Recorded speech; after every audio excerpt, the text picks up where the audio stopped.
Salut, je suis ravie de vous retrouver dans cette nouvelle vidéo pour parler des études de médecine. Moi c'est Seeker, je suis en 5e année de médecine et sur cette chaîne on parle médecine, études, motivation et inspiration pour toute notre vie de jeunesse et vieillesse. Enfin peu importe l'âge que tu as. Vous avez été ultra nombreux à me poser plein de questions globalement sur les études en médecine sur mon Instagram et mon TikTok que je vous mets juste ici. Donc abonnez-vous si vous n'y êtes pas encore abonné. Concernant justement le déroulement des études en médecine, parce qu'on parle souvent de la première année, donc la PACES, la PASS, la LAS, mais rarement des années supérieures. Donc aujourd'hui je vous parle du schéma global des études en médecine, de la première année jusqu'à la dernière année, avec les challenges, les difficultés et puis globalement comment ça se passe. Donc c'est parti.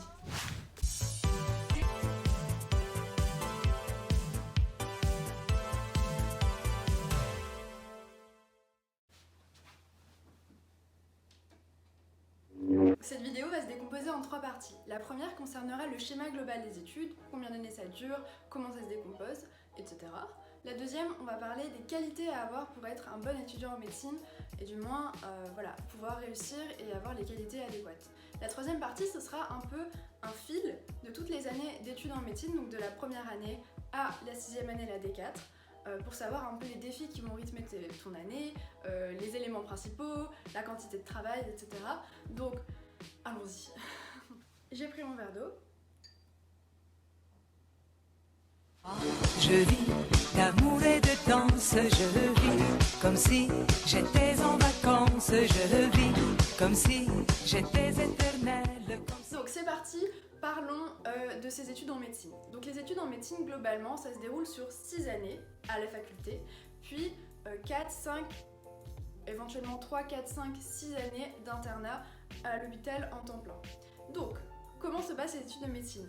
À la fin de la terminale, de ton lycée, en France du moins, tu passes ton bac et donc tu rentrerais éventuellement en première année de commune aux études de santé. Donc cette PACES qui existait jusqu'alors a été remplacée récemment par le système de PASS et de LAS.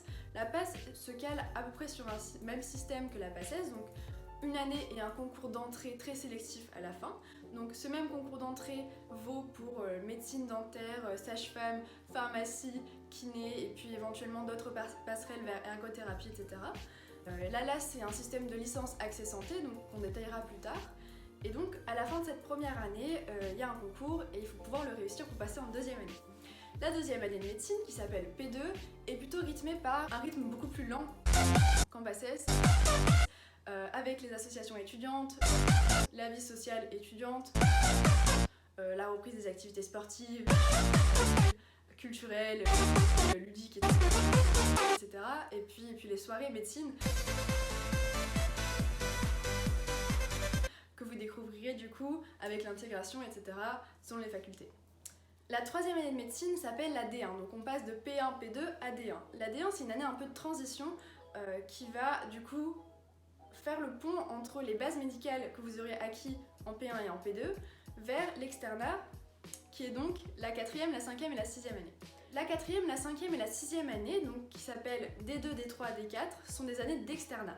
L'externat c'est le mi-temps hospitalier si vous voulez, donc vous avez un mi-temps à l'hôpital, donc que ce soit le matin et les cours l'après-midi ou alors en alternance, et vous allez devoir bosser chaque spécialité, chaque discipline sur ces 3 années, éventuellement 4 pour ceux qui commencent en D1, et à la fin de la 6e année, vous aurez un concours, le CN pour l'instant du moins, et qui est en train d'être réformé, donc pour l'instant ça s'appelle le CNI, qui est le concours classant national qui se fait sur tablette, sur iPad. Et donc vous allez, à l'issue de ce concours, pouvoir choisir votre spécialité et votre ville. Donc comment ça se passe pour l'instant?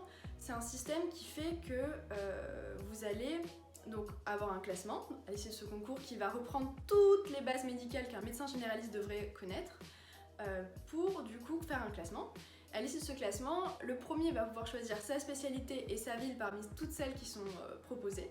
Le deuxième pourra choisir la spécialité et sa ville moins les choix du premier, etc. jusqu'au dernier qui prendra ce qui lui reste.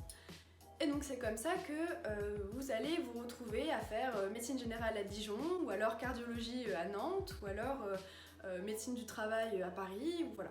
Donc après ces 6 années d'études, on pourrait dire à la fac, dont au moins 3 ou 4 rythmés par les stages à mi-temps à l'hôpital, vous allez arriver à l'internat.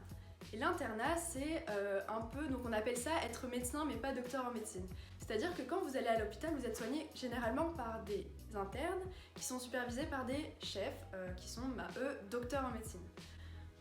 Et donc cet internat va durer 3 ans pour la médecine générale, 4, 5, éventuellement 6 pour les spécialités, que ce soit cardiologie ou chirurgie par exemple. À l'issue de tout ça, vous allez obtenir le diplôme de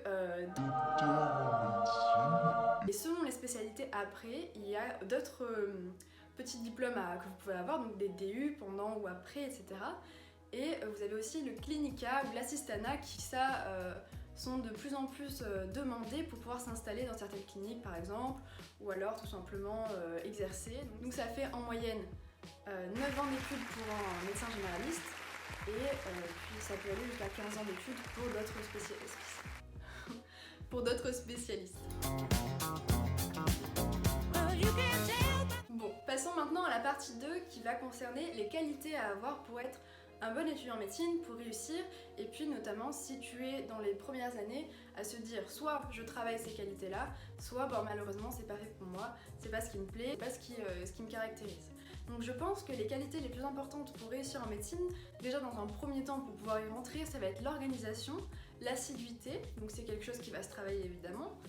Ça va être la motivation, mais ça c'est pas vraiment une qualité, mais c'est plutôt pouvoir vraiment se surpasser, apprendre à se surpasser, à aller chercher même quand c'est douloureux ou alors quand c'est épuisant, bon, tout en évidemment gardant sa santé, hein. Je parle vraiment pas de se mettre dans des états trop difficiles, mais voilà, c'est un peu un trait de caractère de compétiteur qui va d'abord rythmer un peu tes études et puis pour pouvoir entrer tout simplement en études de médecine. En clair, si tu as des bonnes capacités scientifiques ou du moins un attrait pour la démarche scientifique et que tu souhaites la travailler, associé à un côté très humain, empathique, vouloir aider les gens, donc voilà l'association médico-humain quoi, associé aussi à une force intérieure assez forte, parce que les études en médecine sont très difficiles, elles sont longues, elles sont dures, d'être en stage, de devoir gérer les stages, les cours, les TD, l'apprentissage personnel, éventuellement une vie, parce que tu peux pas faire ça pendant des années, donc juste minimum d'activités sportives, tes passions. Voilà, savoir jongler et savoir être bien organisé et avoir une bonne force pour pouvoir vraiment sortir de sa zone de confort et rester quand même en bonne santé mentale, physique et puis sociale quoi. Il jouait du piano debout, c'est peut-être un détail pour vous, mais pour moi ça veut dire beaucoup. Ok, maintenant qu'on a parlé de tout ça, on va parler du déroulement des études année par année. Avec globalement un peu ce qui s'y passe, à quel point c'est difficile, qu'est-ce qu'il va falloir travailler et qu'est-ce qui fait peur. Donc, commençons par la fameuse première année qui a été réformée récemment. Donc cette année, c'est la première année de PASS et de LAS. Avant, c'était la PACES. La PACES, c'était la première année commune aux études de santé, avec donc du coup une année. Donc c'est identique du moins pour la PASS. Donc c'est une année avec 2 semestres avec des matières qui sont à la fois scientifiques, humanitaires, anatomie un peu, etc. Et donc à l'issue de ces 2 semestres, il y a un concours avec un taux de réussite globalement qui varie mais qui est autour de 10% pour les études en médecine, qu'il faut réussir. Donc ça c'est pour l'aspect PASS, et pour l'aspect LAS c'est une licence accès santé. Une licence accès santé, donc une licence, que ce soit une licence d'économie, une licence de lettres, une licence de sciences, qui va mener avec une mineure vers des études de médecine via encore une sorte de concours ou du moins de passerelle ou on pourrait dire éventuellement d'accès par dossier. Donc ça c'est tout ce qui va faire que vous allez arriver, ou pas malheureusement, en 2e année. La 2e année c'est la P2, donc qui est rythmée un peu plus par un rythme chill, donc que ce soit les soirées, les activités autres que bosser, donc le sport, les activités culturelles, pouvoir sortir un peu plus, pouvoir découvrir en fait la vie étudiante, parce qu'en première année c'est pas le moment de la découvrir. Là également où on apprend, comme je vous ai dit, les bases de la médecine, l'étude des signes, la science appliquée à la médecine. Et donc c'est vraiment important de travailler un minimum. C'est vrai qu'il y en a plusieurs qui redoublent leur 2e année par trop d'excès de fêtes, et ça c'est malheureux parce que bon, voilà, après ça se rattrape, il n'y a pas de souci. C'est pas comme dans la première année, c'est-à-dire que si vous redoublez, votre place quand même en deuxième année est assurée, donc vous redoublerez tout simplement en deuxième année. Ça c'est valable également pour les années suivantes et supérieures. Je dirais que c'est à peu près 2 fois moins de travail qu'en PACES. Je travaillais, moi j'ai mis longtemps en fait avant de me mettre à travailler parce que j'avais tout simplement envie de vacances et de faire autre chose. Mais bon, j'ai quand même, je me suis mise au travail. Je faisais à peu près, je dirais 1 journée de travail par semaine, en plus des cours où j'allais parfois ou pas du tout. Mais voilà, c'était quelque chose qu'il fallait un petit peu entretenir pour pas redoubler et pour pas avoir de rattrapage. Ensuite, la troisième année, donc c'est la D1, c'est le passage entre les années qu'on appelle du premier cycle, donc des bases vers l'externat. Donc la D1, selon les facultés, ça diffère. Donc moi par exemple, j'ai eu l'externat en D1. Donc sinon, classiquement, c'est là où il va falloir vraiment commencer à se remettre à travailler. Mais évidemment, il y a quand même énormément de temps. Je dis énormément parce que je le compare à la première année. Pour faire autre chose, que ce soit faire des sorties culturelles, des festivals, des sorties, des voyages, regarder des séries, etc. Et également voilà, pouvoir acquérir de plus en plus de notions médicales pour pouvoir vraiment ne pas être à la ramasse plus tard. Donc globalement, c'est travailler un peu tous les jours, aller en cours, en TD, en stage selon les modalités et garder un rythme un peu de croisière avec des activités autres.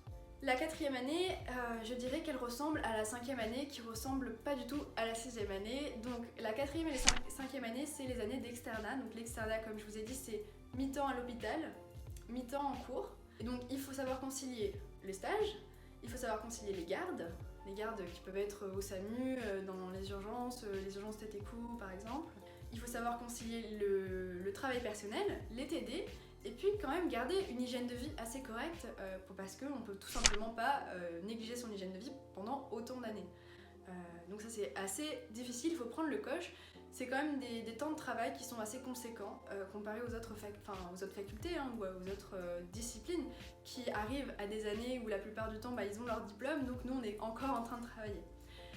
Et pour finir, la 4e année, la D4, la 6e année, c'est une année encore plus compliquée, encore plus complexe parce qu'il y a un concours à la fin. Ce concours va décider ou du moins va être décisif parce que vous gardez quand même la décision au sujet des spécialités, donc de votre profession finale et puis de la ville dans laquelle vous allez exercer. Donc c'est une année qui est rythmée par le travail, les stages, les gardes et voilà la préparation de ce concours qui arrive généralement en mai-juin. Voilà, alors j'espère que la vidéo t'aura plu. En conclusion, en fait, les études de médecine, ça va durer 6 ans à la fac, plus 3, 4, 5 ans à l'internat. Il y a un concours en fin de première année et en fin de 6e année. Fin de première année, on va dire que c'est pour pouvoir rentrer dans les études de médecine. En fin de 6e année, c'est pour pouvoir choisir sa profession et son lieu. Pour pouvoir être un bon médecin et un bon étudiant en médecine, il faut être organisé, motivé, et puis avoir de l'empathie et des bases scientifiques, et puis pouvoir sortir de sa zone de confort et s'entraîner à ça. Il faut avoir une bonne méthode, une bonne méthodologie. Je vous conseille de me suivre encore sur Instagram ou TikTok. C'est vraiment super intéressant de voir comment d'autres personnes font, et c'est ce que j'essaye de vous montrer, parce que c'est en ayant des petites informations qu'on peut construire en fait sa propre méthode de travail. Et voilà, donc j'espère que la vidéo vous aura plu. Moi en tout cas, ça m'a fait trop plaisir de vous en parler. J'espère que j'ai répondu à pas mal de questions. N'hésite pas à commenter juste en bas pour savoir si ça t'a plu, pour savoir si t'as d'autres questions. Et puis si tu veux savoir d'autres choses, bienvenue aux nouveaux qui s'abonneront juste en bas. Donc abonnez-vous s'il vous plaît, ça me motive. Et puis on se retrouve très vite pour une autre vidéo. Bisous! Turn it up, windows down, we sing along. The summer night